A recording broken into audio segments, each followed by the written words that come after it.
Hello, and welcome to episode number 42 of Eye-Opening Moments, where you hear real-life stories of adversity, encounters, and perspectives. They are moments that can lift your spirits, give you some food for thought, or move you. For the introspective mind that likes to reflect, discover, and find solutions or meaning in a complex life, this is for you. I'm your host, Emily K. Tan. In this episode, you will hear about Frozen in My Tracks, Sounds from the Throat, and Homes and Happiness.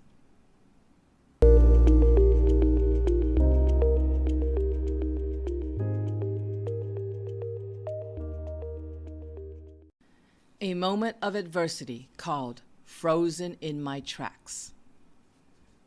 There were $30 in my purse. I thought it was a lot of money for some reason.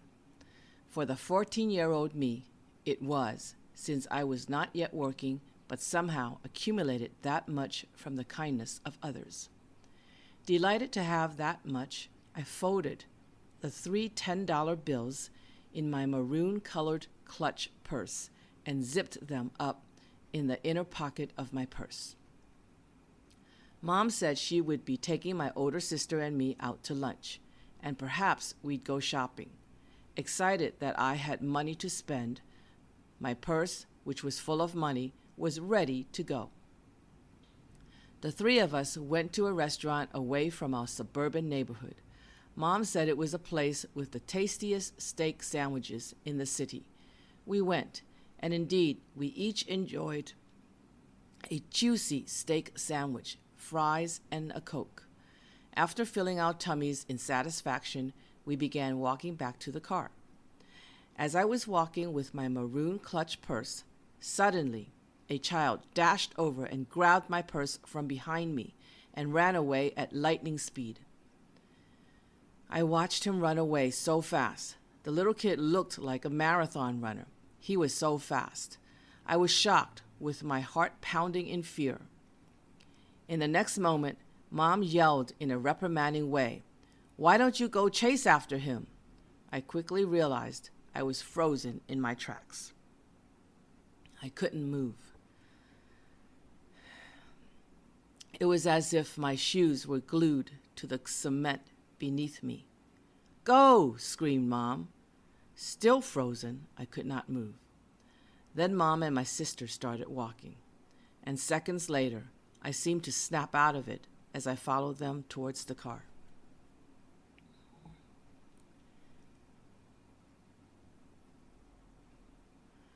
I could only feel like I had done something horrible because Mom yelled at me for not chasing after the thief.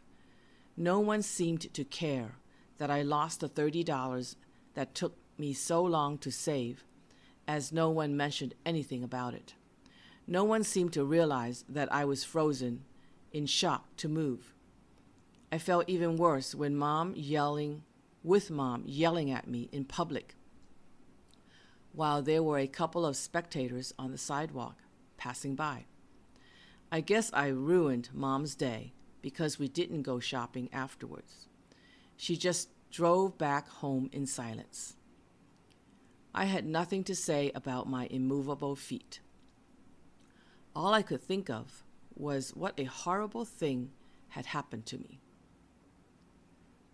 All I could think of was that a horrible thing had happened to me, and it was made worse by a feeling that I did the most terrible thing because Mom seemed to yell at me for being so stupid.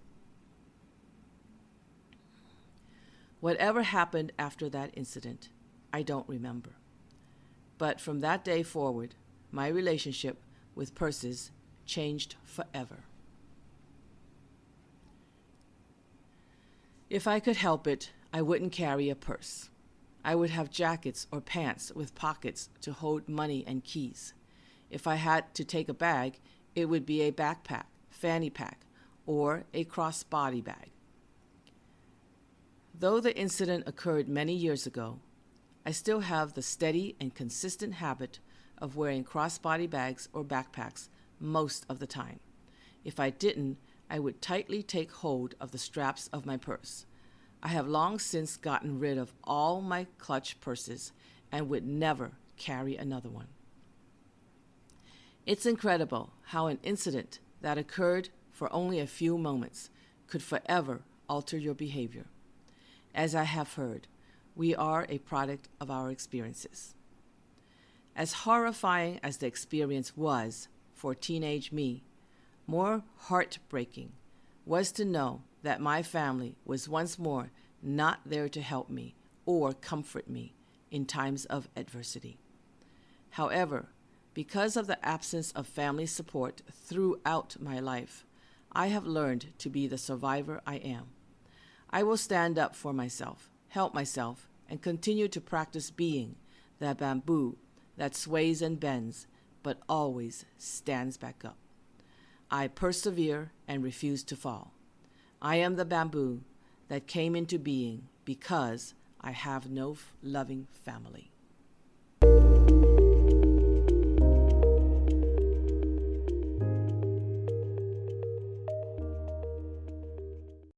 A moment of an encounter called Sounds from the Throat. Directed to sit down, I sat down on a chair covered with royal-looking upholstery of maroon and gold-colored designs with tassels hanging down from the bottom edges. Arranged were only about 20 chairs, and each chair sat a quiet person. My tour guide told me I was about to hear something that most people in the world did not get to hear. As everyone waited in silence, I wondered what I would hear that would be so unique that only a few people heard. With only a small group as an audience in this remote area, I felt warm and cozy in the dim light sitting among them. From my guide's comments and the environment that surrounded me, I felt like I was about to witness something that most people did not get to experience. I was honored and thankful for the chance bestowed upon me. Soon I saw musicians quietly walk in and sit down in the front with their instruments. They didn't say a word or smile. Their faces looked like they were up to serious business. I wondered what kind of music I would hear. Surely it would be new to me as I was in a foreign country. I was somewhere in the mountains. I was in a land where there were more animals than humans. During my tour, I did see more animals than people. One day, when we stopped for a restroom break in the shallow bushes, I asked my tour guide if he were to abandon me, how long it would be before I saw another human being. He said, "Probably 2 years." I was shocked. I thought he was serious, and I was frightened. Then I asked him how long it would be for him if I dropped him off. He said, maybe 2 hours. How could that be? I said. He said he would follow some animals to find their way back to their owners. Indeed, I would see some animals before I would see some humans.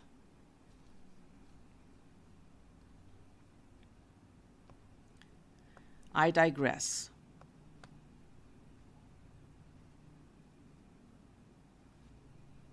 But I felt so far from civilization as I waited for the performers to begin. They were 4 middle-aged men who looked solemn. Finally, they started playing the instruments softly. Then sounds came out of their throats. Frankly, it didn't sound good, but it did sound different. I experienced something unique and appreciated the grandeur. My ears heard a group of renowned Mongolian throat singers for the first time. I sat tall, as if 4 wise men were seated before me and allowing me to listen in on their private party. I was curious to know if their throats hurt from throat singing. I wanted to inquire if they had any sheet music to learn or practice from, and how did they signal each other to take turns singing. I couldn't say I enjoyed listening to the singing, but I did notice that my mind was full of questions about this throat singing I never knew existed. I wouldn't say I liked hearing the singing, but I would report that I enjoyed having this rare experience, an encounter with four men of nobility. Though it was not music to my ears, the encounters left an imprint in my memory because it was incredibly uncommon. As I search for value or meaning in this life of mine, I tickle with joy to discover that each unique encounter or experience adds something special to a life that I thought was not so special. And each extraordinary happenstance makes for a fascinating life filled with value and wonder.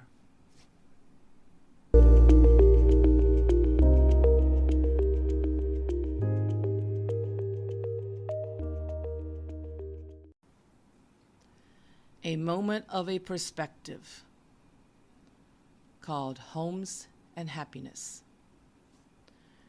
For 10 years, I owned my own home. It had 3 bedrooms and 2 full baths upstairs, a den, a living room with a fireplace, a nook, a kitchen, another full bath, a backyard, and 2-car garage downstairs. Upstairs, the master bedroom with a walk-in closet was a decent size. A big dresser, a big bureau, and a pier closet on each side of my queen bed all fit nicely in my bedroom. A large office desk with 3 large filing cabinets was in my home office room, and a 3rd bedroom was for my guests. They would also have a bathroom to themselves, as there was a bathroom in the master bedroom for me. Downstairs in the den, bookcases filled one side of the wall. On the second wall was a sizable 3-seater couch, so comfortable that I often fell asleep on it. Against the third wall was the entertainment center, and the last wall was my working desk. I spent most of my time in this room. I could nap there, read books, watch TV, work on projects, or use my computer on the desk. My garage, I was proud to show off. The previous owner was very handy. He had built a sturdy storage shelf across the top above my cars. He had a handyman's table at one corner, a cabinet at another corner, a washer and a dryer in the middle of the back wall, and shoe racks right next to the door entering the house. I could store so many things in this garage, do my laundry there, and take off my shoes before entering the house. This house had good storage space, and the neighborhood was tranquil. When I bought the house, others wondered why I bought such a big house just for one of me.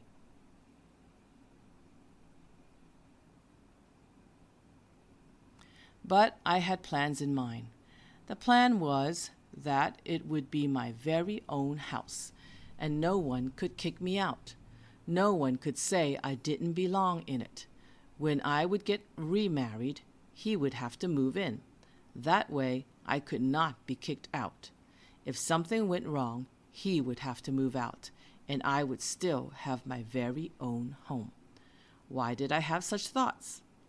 It probably stemmed from when I was 5 years old. Mom sent me to live with my grandparents in another state because my young mom had difficulty raising 3 kids, and Grandma wanted to help. The 5-year-old me decided that Mom sent me away because I wasn't wanted or loved, so I felt kicked out of the home. Living with my grandparents, my uncles would very often remind me that I didn't belong. Uncle Holden said, "You don't belong here. You are only here because your parents don't want you." Uncle Ray said, "You are not part of this family. You shouldn't put so many things here." They were teenagers, and I was a child. I wondered if it ever occurred to them how hurtful their words were to me. Probably not. When I graduated from college and got my first apartment, I said to myself, "At last, I have a home of my own. No one can say I don't belong in it. No one can kick me out. It felt like my very first home. It was such a warm feeling. It was a small 2-bedroom apartment. I had a roommate for a year and then decided I enjoyed the place for myself and could afford it, so why not? The linoleum flooring was yellow and tan. The kitchen counter was a yellow-tan butcher block color, and the cabinets were dark brown. I'd say it was an ugly kitchen. It was no fancy apartment, but it was cozy. The sunny yellow painted walls added to the warm feeling it emitted. My Goodwill store furniture was Formica yellow and white. I thought it matched so well with my sunny yellow walls. My fabric 3-seater couch was full of yellow flowers. It might sound like too much yellow, but it wasn't. It was a warm and cozy apartment. It was also conveniently located in the heart of San Francisco in the North Beach district, near Fisherman's Wharf, Crookedest Street, and Chinatown. You could easily get a good workout walking up and down the hills or sidewalks nearby. You could also walk to Chinatown for some good old Chinese food, or walk to Fisherman's Wharf for some good old sourdough bread and seafood to have some Italian pastries or spaghetti very nearby. I thought I'd live in it for a few years until I married someone, but I ended up living in it until I married someone else 9 years later. I was sad to leave my apartment. My husband could not understand why I was sad, because I would move into a house he owned, a place that looked much nicer than my apartment. Not long after getting married, friends inquired about my new home, and one by one I invited them over.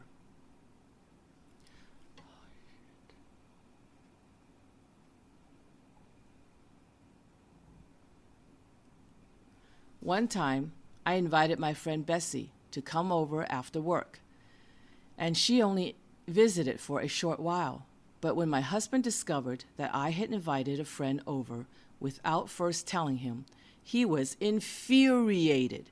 He said, "Why didn't you ask me for permission before you did that? This house is mine. You need to ask for permission." He continued to scream at me. Fortunately, his father was coming by to visit and asked what the matter was. "Your son," I said, "says that this is his house, and I didn't ask permission for a friend to visit." Now my nightmare came back to me. Here I was, a newlywed. My husband had bought the house before we were married, and I did not belong in it because I didn't purchase it. So to him, I was a guest of it. I felt like running home to my apartment, the apartment that belonged to me, that I rented before I got married. But it was no longer mine. I had no other home to go to. I didn't belong in a home again. 5 years later, we moved into a new home. I wised up this time. We bought the house in both our names. It was a beautiful house. In fact, I chose it, and he agreed to it. There were 5 bedrooms and 3 bathrooms, a kitchen, a nook, a living room, a family room, a dining room, a 3-car garage, a backyard, and a front lawn. My favorite place was the bathroom and closet in the master bedroom.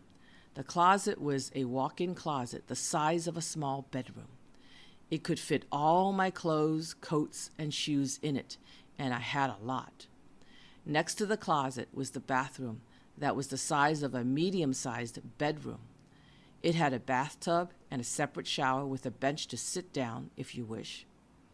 It had a 2-sink counter with a long drawer in between to serve as the makeup area.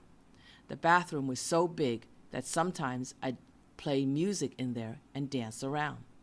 Best of all, I had the bathroom and closet all to myself. Hubby had his bathroom upstairs too. He had his own home office where he'd put his clothes in there. I had my home office room too. The last bedroom upstairs was supposed to be for a future baby or two. Downstairs, the kitchen had more than enough cabinets to store all the kitchen dishes and appliances. One cabinet was always full of snacks because skinny hubby ate many stacks and never got fat. Unbelievable.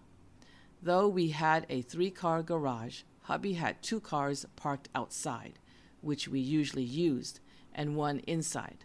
The one inside was his baby.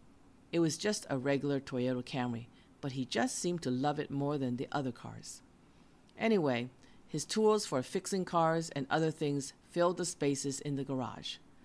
My bathroom was my favorite place, and the garage was his kingdom.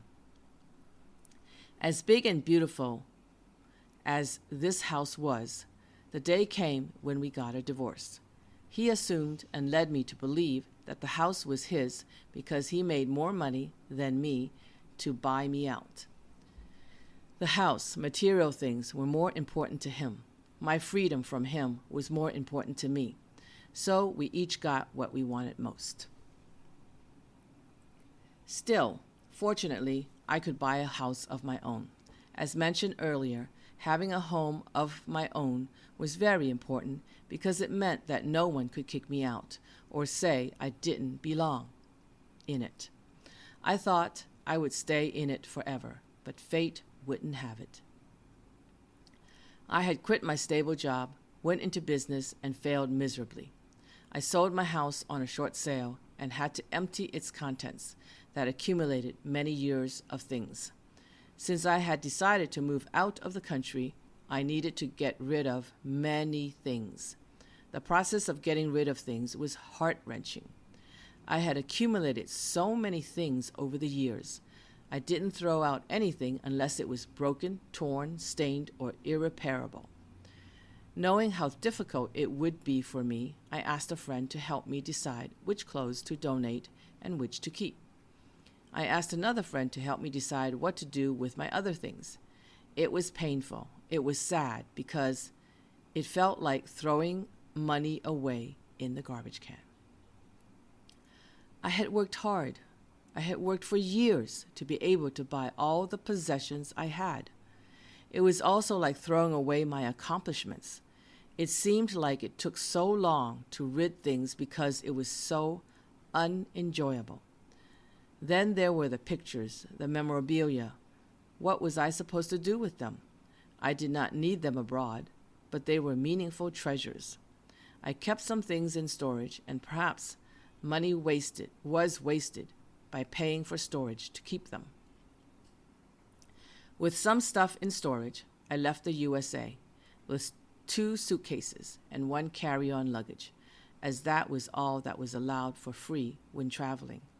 I didn't know how anyone's life possessions could just fit in 2.5 suitcases, but I had to do it.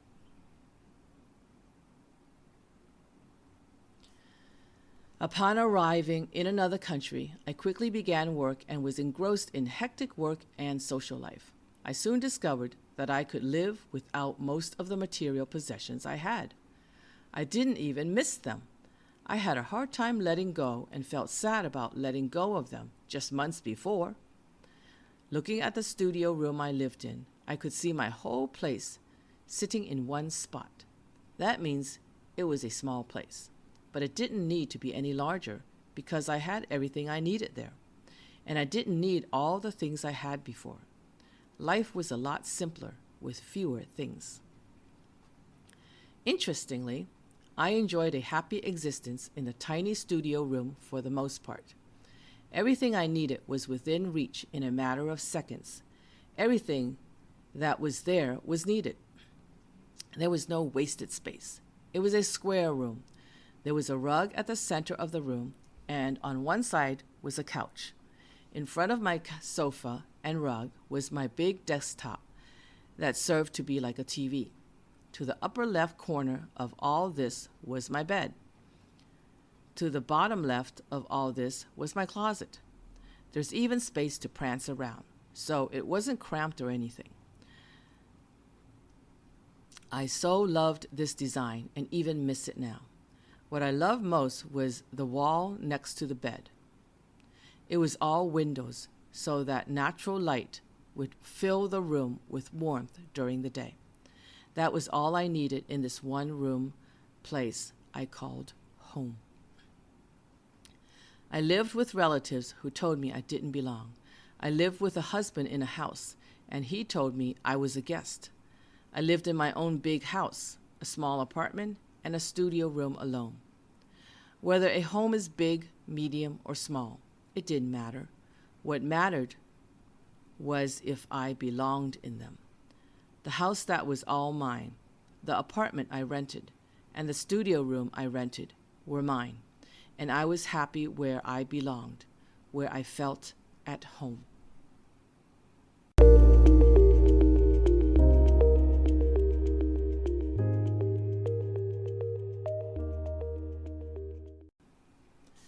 Though a small kid snatched my purse from me, it created a safety habit for me to carry crossbody bags or backpacks. Though Mom's unsupportive reaction traumatized me, it helped me to become the bamboo that may sway and fall, but always get back up when faced with adversity. Though I didn't enjoy listening to throat singing, I was in awe of having a unique experience. Though I have lived in small, medium, and large size homes, the best homes were the ones where I felt like I belonged. Next week, you will hear 3 new real-life stories called Never Go to Sri Lanka, Using a Child as a Broom, and Unclutter the Cluttered. If you enjoyed this episode of Eye-Opening Moments, please share it with others. Subscribe or click like on YouTube. Support the show by clicking on the link in the description, or go to inspiremereads.com and leave a message. Thank you for listening.